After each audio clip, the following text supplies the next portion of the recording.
Hello, welcome to the sideboard one last time here at the StarCityGames.com Team Open in Atlanta, part of the SCG Tour, brought to you by Ultimate Guard. Nick Miller alongside our Team Open champions, Jonathan Job, Brian Basoco, Rudy Briksza. Congratulations, guys. Thank you. Thank you, sir. And this team wasn't always going to be this team. And this has kind of been the talk amongst all you guys the whole weekend.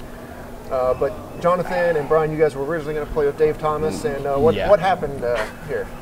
Dave decided to go bouldering, and he fell, I think, like 15, 17 feet, and he hurt his foot. And upon further inspection, he actually fully tore his Achilles. And so he had to have surgery on Wednesday. So we called in the ringer. Yeah.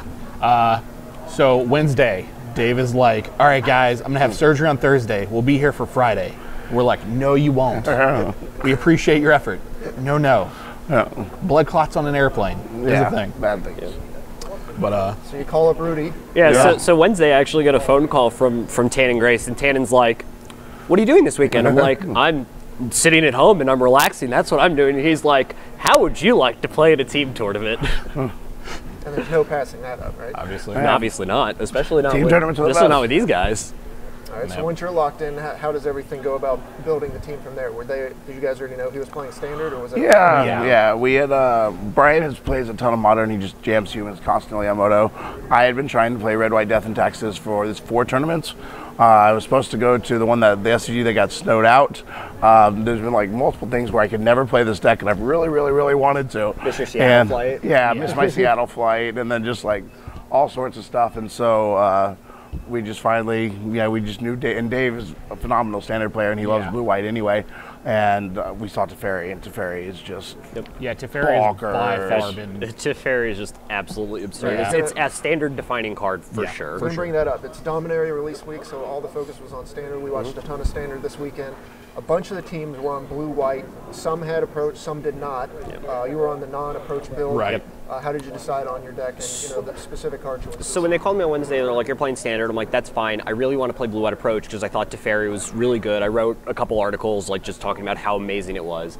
And the first few leagues I played with approach went reasonably well. I 4-1'd a lot and I crushed everybody. But then people started catching on how to beat approach. It didn't always win the game when you cast. There was at least 1 or 2 games where I would cast approach, my opponent would untap and go kill you. So that's just like not really where I want to be. People were playing Field of Ruin, Ipnu Revelet, Duresses, Negates. All these cards just don't line up well with approach. But the shell was still really good. So I started looking at what some other people were doing, and like Oaf McNamara like 5-0'd with a blue-white list, and somebody else 5-0'd with basically the same list. So I started playing that, and I was really happy with how it played out. Steal Away is obviously great. Blink of the Eye was actually just an all-star for me all weekend. I really didn't know how good it was going to be, but I kept playing against History Benalia and Heart of Kieran, so all these Vigilance creatures didn't really line up well with Seal Away. Right. It looked like the blue and the white cards were the huge ones for this weekend. Seal Away was probably by far the most played new card, but also Teferi. Everyone who played this card said it was insane. I think Benjamin Nikolic had it in his modern deck. Yeah, I heard that over there. I don't know about People that, were but pretty heavy on that card. Yeah. And then the story of that is blue-white and then the red decks. You of course played red a bunch of times in the top 8 as well. Yeah. Where do you see standard going from here now that people kind of know red and blue-white is where it's at? I think blue-white is definitely like just at the top of the pile. Besides just playing it, I watched other people play, and it just feels like it lines up really well against what a lot of people are trying to do. The red decks are also really good. The black-red aggro deck has been incredible. Any of my losses. Lyra. Yeah, Lyra is also absurd. Like, it turns out Baneslayer Angel is still a very good magic card against all the aggro decks, but one of the things that I lost to twice was just multiple Planeswalkers out of all the red decks and the aggro decks. So if they start moving to Chandra and Karn, then obviously things are going to have to change a little bit with how you play the deck. Brian, real quick on Modern, Humans was the deck of the day. It was 10 of the 28 teams had Humans in the Modern slot. Did you do anything in particular with your build, or how did you negotiate the deck? I play a lot online. I found that Dark Confidant is just not good. Every time I play it, it just doesn't do what I need it to do. So I opted out of the Dark Confidant in the main for a Restoration Angel, just because I kind of wanted to go bigger than the other Humans decks. I also included 2 Hostage Takers in the board. That way it gives me a better advantage in the mirror, just to take their permanents. In round 1, game 2, I actually had 11 permanents in play, and 4 of them were my opponents in the mirror.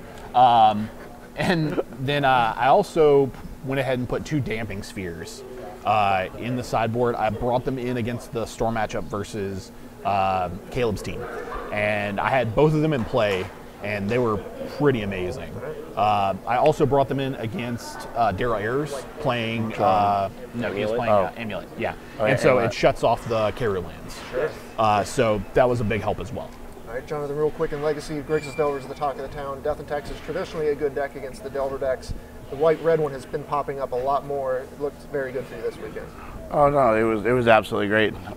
Just the Delver decks are just really so threat light.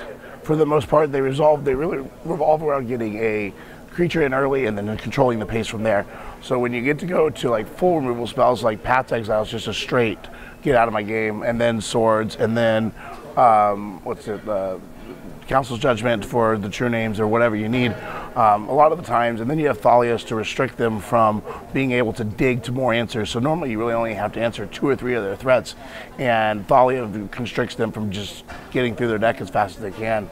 And then sometimes if you can catch them without a Deathrite, you can get Magus behind a Mother, and it's almost impossible for them to deal with. My favorite Legacy play of the weekend was by far the P and Kira Nalar off of the Vial on 4, then sack the Vial to shoot their Delver. P&K was my only 4-drop, so I moved it up to 4, put it in an instep, and then just shot the Vial. I was like, this thing's useless at this point. It was kill the Delver. Pretty brutal. Jonathan, your voice is going, so I'll leave this to the other 2 real quick. What's the best story of the weekend wrapping this all up?